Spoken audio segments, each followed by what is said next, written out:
So I can't believe you've never had a fried egg. No, I've never had a fried egg that wasn't scrambled or an omelet, which it's just really scrambled egg just folded on itself.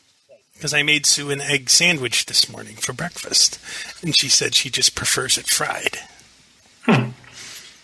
Which got into a whole conversation where she was looking at me like I was a fucking moron. Which I can kind of understand why, because apparently I know one of the only people here that doesn't understand the concept of a fried egg. Yeah, actually, when I make a fried sandwich, I usually make it with fried eggs. See, what I do is I'll scramble eggs, I'll put it in the pan, and I'll fold it over on itself, and then cut it into, like, quarters or halves, depending on what shape the omelet thing is going to end up being. Mm-hmm. And then I just put said quarter or half onto a piece of bread. So you've never had a, what's it called? And she used the thing of a Egg McMuffin, but I'll be honest, I've never looked inside the Egg McMuffin. I tend not to open my food just in case there's like spit or hair or something there. Yeah, I'd rather not know and just eat it and say, wow, that was really good, because ignorance truly is bliss. So then you've never had a, what's it called? I think it's called a egg in a basket? No, I've only had egg on plate. Oh, egg in a basket's good. So here's an egg in a basket. You take a piece of bread. Let me Google this. It's funny. My Google thing, I have chloroform up. Nice. Because I wanted to see how to spell it to respond to Bob's single status post on Facebook. So you take a piece of bread and you butter both sides. Like you would for grilled cheese, except you butter both sides. And you cut a hole in the middle with like a shot glass or something. I'm looking at a picture of it. Yeah. So you cut a hole in the middle with like a shot glass or something around that diameter. So there's a hole in the bread in the middle. And you put the bread in a skillet. And then you crack an egg in the hole in the middle of the bread. And you cook the bottom of the bread until it's nice and golden brown. And then you flip it over. And you cook the other side. So now you've got this egg, this piece of bread with an egg. With an egg in the middle of it. That's not only in the middle, but the egg has been the bread has kind of absorbed some of the egg too, so that when you eat it, it's all yummy and delicious. So what do you do with the other half, or the other circular piece of the bread? Do you cook it and then put it back into the bread, like on top of? Usually I cook it as well. I cook the little piece of bread off on the side, and then you use that to dip into the yolk. You dip into the yolk. I'm not a yolk dipper, but I would. I don't know. I guess I'll have to try this sometime. An egg in a basket. Yes, I believe it's British. Also known as a toad in the hole. That's if you have sausage. Oh, okay. Oh, for the sausage disc, see toad in the hole. Yes. Interesting. People often cook the cut-out circle of bread alongside and place it back on the finished toast. See, I was thinking that. Like, I would put it back on top, adding a type of lid or hat to the basket. The dish is also known as bird's nest, bullseye eggs, cowboy eggs, egg in a hole, eggs in a frame, eggs in a blanket, elephant egg bagel, frog in a hole, toad in a hole, gas house eggs, moon eggs, sunshine toast, Alabama eggs, Rocky Mountain toast, and magic egg. Jesus. Those are nothing alike. They're very, very different. Indeed. Let me click fried egg. So just like sunny side up or sunny side down, or all of those are just variations of fried eggs. Yeah, that's all of those things are fried eggs. I've had quite an egg experience here. Indeed. Typically called fried because, like a burger, like if you cook a burger in a skillet instead of like on a grill, it's usually call that a fried burger. I've never heard of the term a fried burger either. Yeah.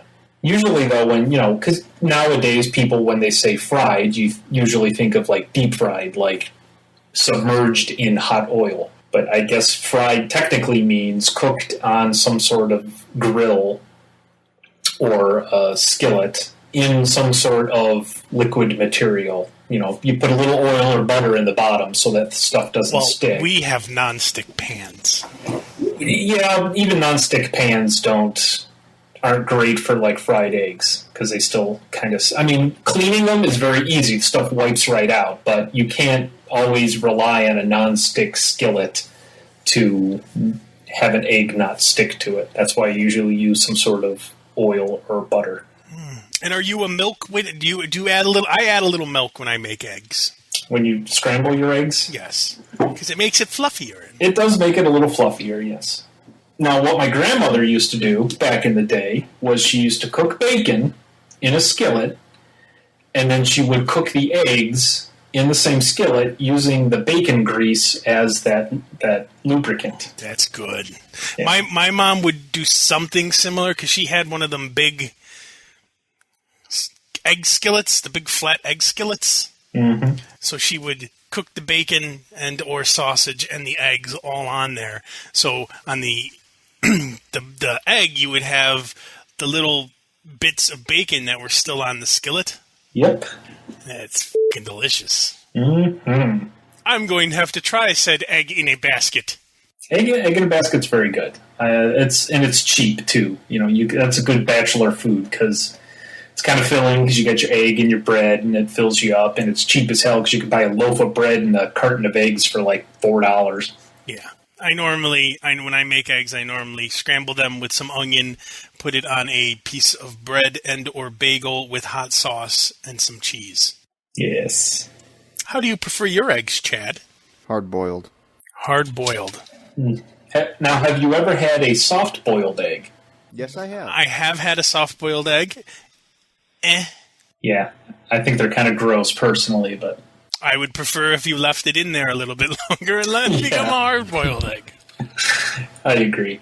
I think over easy is kind of my favorite. So, like, sunny side up is you crack an egg in a skillet and you cook it until it's done. You never flip it. So the top is... So if you're looking at, like, Wikipedia, that first picture... The very first picture there is sunny side up. Yes. But that's kind of gross because you still kind of sometimes have a thin film of raw egg on top.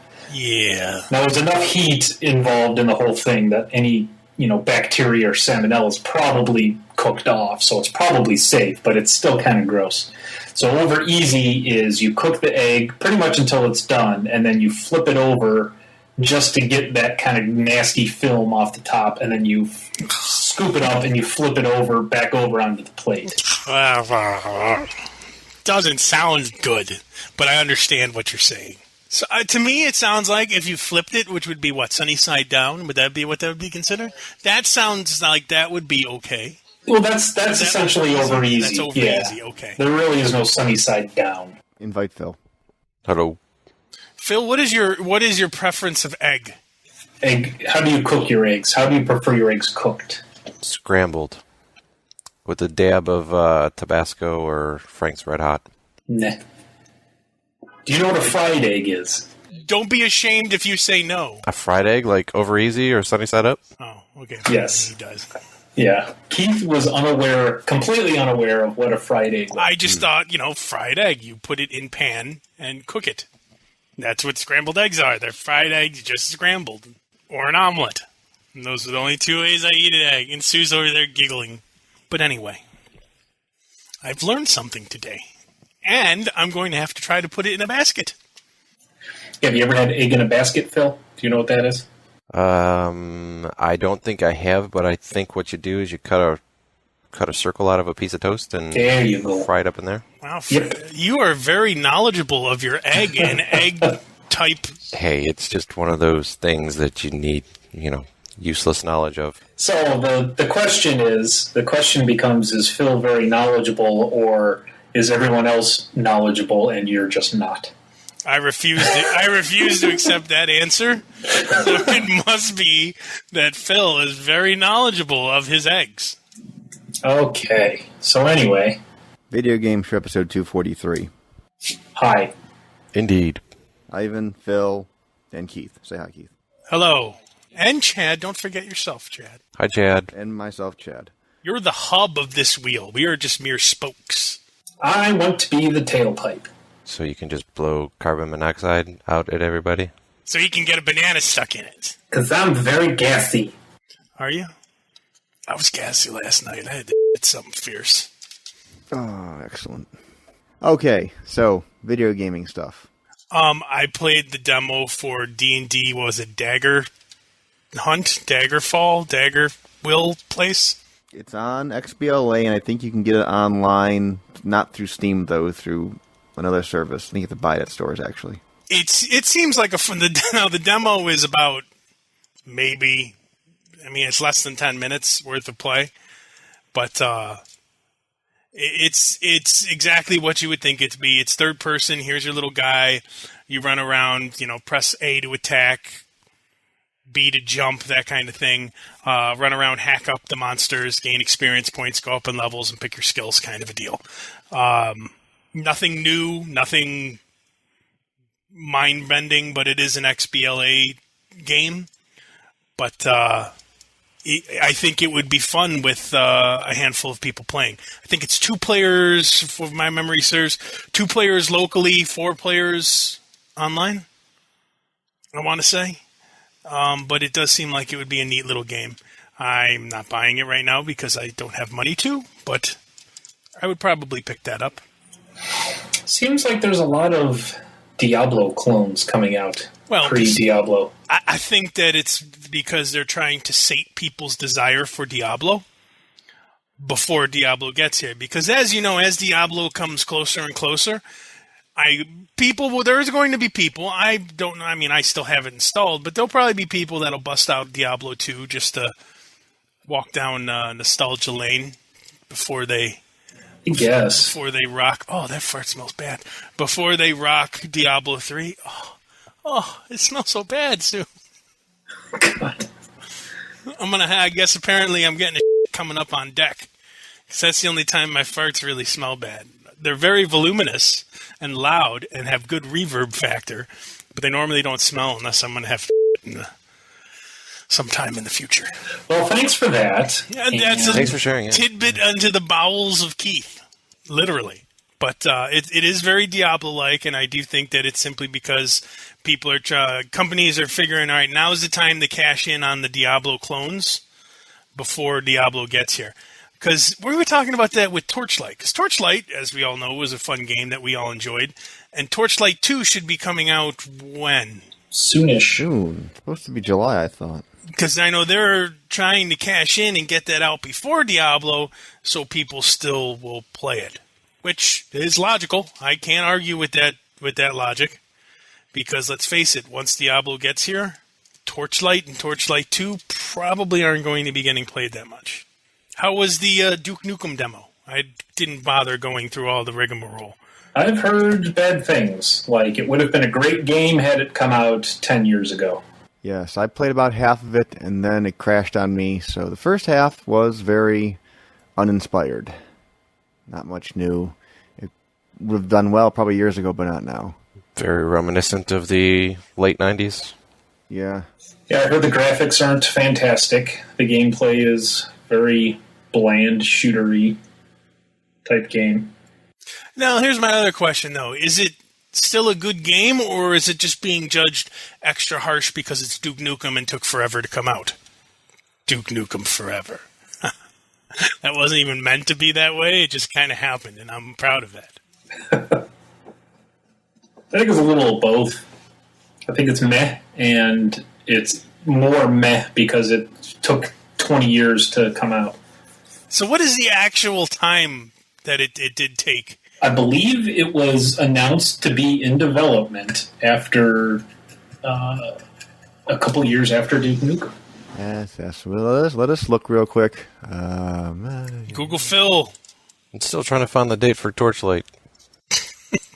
The title first started development in April of 97. Damn, that long ago. Yeah, I graduated high school in 96. So it basically came out they said they announced it the next year, and it's just coming out now. It's like Bob's college education. I probably should do the thing and see it, but I'm assuming that it's being judged extra harsh just because it took 14 years to finally come out, and no matter what the game is, it's not going to live up to 14 years of development. I don't care what the game is. Yeah, I agree. The rest of the game is life. And you just happen to be a 14-year-old. And then, even then, it might not live up to the hype. Yeah, it'll probably be a fine game for a budget price. So I think it's on like 15, 20. It's probably worth that. but probably not 40 or 50. Serious Sam better?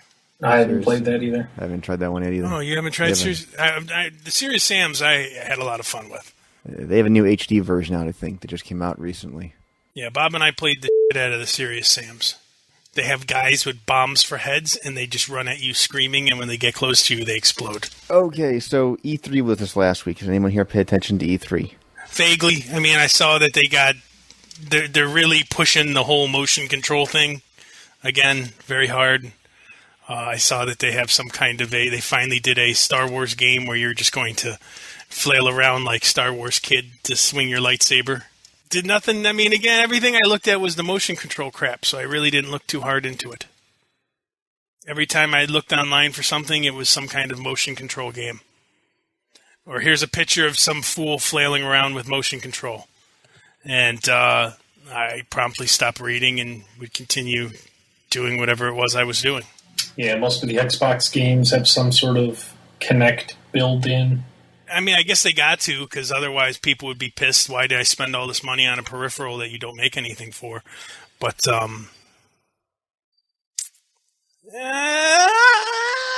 don't see it.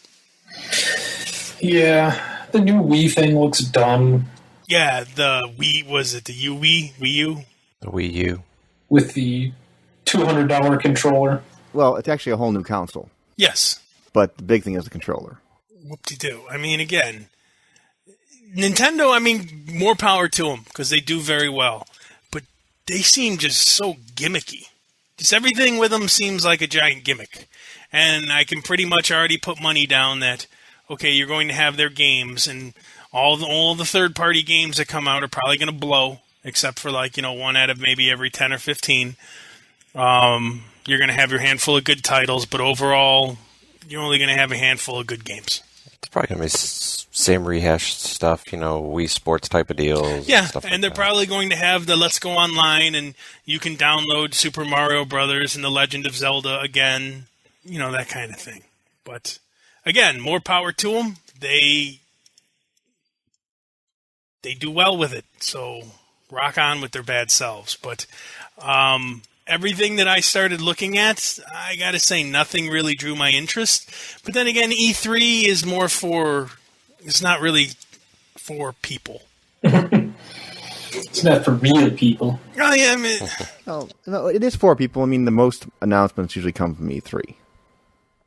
Of new products and that kind of thing. And that's where Sony showed off their new portable system. Which they're going to have, which looked okay, but they're going to have an uphill battle. I mean, iPhone, iPad games are just dominating right now. Especially when they're $1. When the high-end games are there's only a handful, and they're $10. Yeah. I think the most expensive one I've seen was from, Squaresoft or something like that for, $15. But, I mean, then you're getting, an entire Final Fantasy game. Yeah, and even then, it's $15, where if you buy a Final Fantasy game on the PlayStation, it's going to be $60 or $50 or... Yeah, even the DS ones are $40. Yeah, pretty much. Even the rehash ones are still $30-$40, but... Yeah, I'm looking real quick here to see if there's any major, interesting games from this E3. I mean, no one here cares about Halo. No, not... Halo CE. Not in the slightest. Yeah, see? And not really. That's what I said. I mean, yes, I'm sure there's people that are going to be, looking forward to the stuff that's coming out. What I saw, nothing reached out and gave me a little tickle. Well, I have been checking out the trailers for the Call of Duty Modern Warfare 3 and Battlefield 3, and they do look pretty good. They do, but the Call of Duty games, I mean, so they've got two developers doing Call of Duty games, which means literally every year there's a Call of Duty game. And I was going to say, what's going to be different between this Call of Duty and the last one? There'll be a couple things, I'm sure. I mean, what they always do. It's the same game with a couple of whole tweaks. New game? I mean, again, to warrant a whole new go spend $60 for this. And there'll be people that do it. I mean, that's fine. That's how they make their money.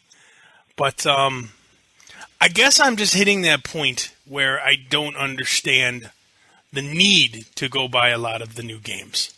Yeah, I've reached a point where I'm liking the games that can hold my interest for a long time. World of Warcraft held my interest for 3+ years, and now League of Legends is holding my interest for quite a while. And I'm tired of the games that last 6 months and then something else comes out and everyone switches to that.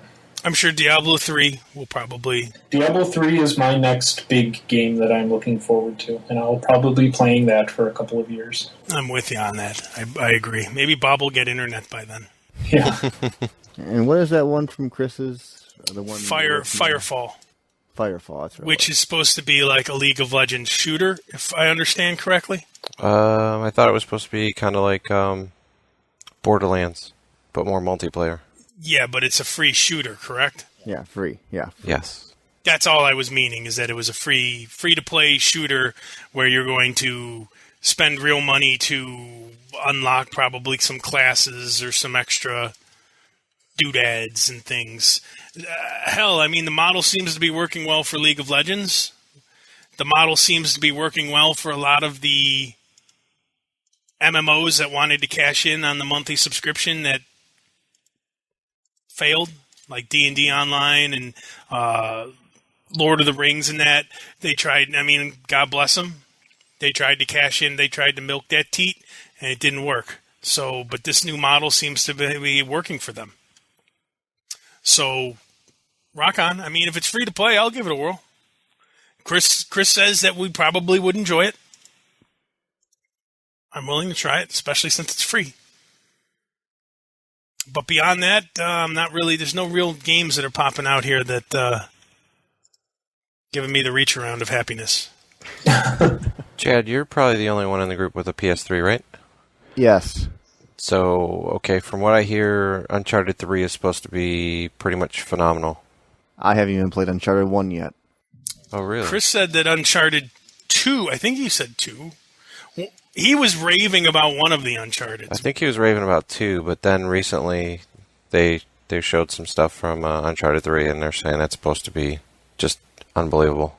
Yeah, when my stuff finally calms down here in the next couple of weeks, and I actually sit down and actually can go back to playing some games every once in a while, I'm definitely planning on doing Uncharted, so yeah, I got some catching up to do and that kind of stuff. But there are some things I'm looking forward to from the PS3, like Dark Souls, which is a sequel to that Souls game that came out, that really hard-as-hell role-playing game that came out the PS3 a year ago. What? No, then I'm just laughing because I'm picturing you like taking that same statement, you know, Uncharted 2, which is the sequel to that one game, Uncharted. No. So I wanted to say Dark Souls 1, but no, they called it Demons. What the hell was the name of that game? I remember you telling us about it. And the guys made a new game. It's different, not a sequel. It's just the same company made a different game. But I can't remember the name of the old one though. Demon Souls. Yeah. That sounds about right. Yeah, that sounds right. That's the one where you had to go into like Demon World and collect rocks or something. I have a way of making every game sound like No, this is the one where it was a very, very grueling, very hard as hell action role-playing game, and at the same time, people could invade your world. That's right. Yes, Demon Souls. Yeah, Demon Souls. And their new one is Dark Souls. Dark Souls? Yeah. Yes, Dark Souls. I would think demon is darker than dark. Like, I would be more afraid of a demon than a dark. Just saying, though. So nothing else is grabbing you guys from E3. Again, man, everything is motion control. Keith, how about Batman Arkham City? That looks cool. I said that before. My only problem with that is, now they did say, because I watched the little video thing on that, they did say it's supposed to be about 5 times as big as the original Batman, which is cool because the original Batman Arkham Asylum, I want to say, was about 12 hours. It took me to go through and kind of roll through it in good depth. Like, not even just to tear through it, but to go through it and trying to get I didn't get all the Riddler stuff, but to, you know what I mean? I was taking my time. I wasn't just trying to blow through it. And it took about 12 hours. So by them saying that, I would then expect it to be like a 60-some hour game. But it looks pretty cool. I know they had to redo the dynamics of everything because it's more sandbox. It's a lot more open. But I still say if you haven't played the Batman Arkham Asylum, now would be probably an awesome time to go pick that up because it's probably very cheap. But that was an incredibly fun game. That's one of those ones that I kept just because every now and then it's fun to, well, if my Xbox worked, it'd be fun to pop in and just beat the hell out of things. But that game looks good. I know I brought that up a couple weeks ago, that that game just looks really cool. Okay, I think we're hitting time, guys. So there you go. Half the show is eggs, the other half is video games. Would anyone like any final words on episode 243? Bring back real games. Stop with the motion controls, please.